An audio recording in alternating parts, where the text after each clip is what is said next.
Hi, നമുക്ക് ടർക്വീസിൻ്റെ orders വരുമ്പോൾ നമ്മൾ കാണിക്കുന്നതാണ്. ഇത് ഫസ്റ്റ് എന്ന് പറഞ്ഞാൽ ഇതൊരു 60 ക്യാരറ്റ്സ് വരുന്ന ഒരു ടർക്വീസ് സ്റ്റോൺ ആണ്. ഇത് നമുക്ക് മാല അല്ലെങ്കിൽ ബ്രേസ്ലെറ്റ്, നെക്ലസസിന് വേണ്ടിയിട്ട് ഒരു സിംഗിൾ സ്റ്റോണിൽ ചെയ്യാൻ വേണ്ടിയിട്ട് ഉപയോഗിക്കാവുന്നതാണ്. ഇത് 60 ക്യാരറ്റ്സ് ആണുള്ളത്. ഇനി നമുക്കൊരു ചെറിയ ബ്രേസ്ലെറ്റ് ആണ് വേണ്ടെന്നുണ്ടെങ്കിൽ നമുക്കൊരു 19.7 ഒരു ടർക്വീസ് ഉണ്ട്, അത് നമുക്ക് യൂസ് ചെയ്യാം. ഇനി അതല്ല, ആണുങ്ങളെ പോലുള്ള റിങ്സ്, വലിയ റിങ്സ് ഒക്കെയാണ് യൂസ് ചെയ്യേണ്ടതെന്നുണ്ടെങ്കിൽ നമുക്കൊരു 15.8 ഒരു ടർക്വീസ് ഉണ്ട്.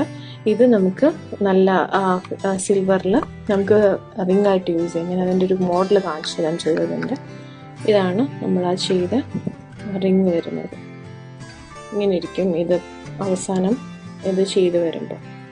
ഉണ്ടോ?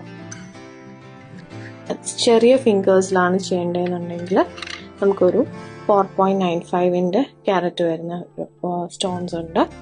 ഇനിയും അതല്ല, നമുക്ക് കുറച്ചുകൂടെ വേറെ ഇത് വേണമെന്നുണ്ടെങ്കിൽ 4.7 സ്റ്റോൺ ഉണ്ട്. അപ്പം ഇതിലേതാണെന്ന് വെച്ചാൽ സെലക്ട് ചെയ്ത് കഴിഞ്ഞ് കഴിഞ്ഞാൽ നമുക്ക് അതിനനുസരിച്ചിട്ട് ചെയ്യാവുന്നതേ ഉള്ളൂ.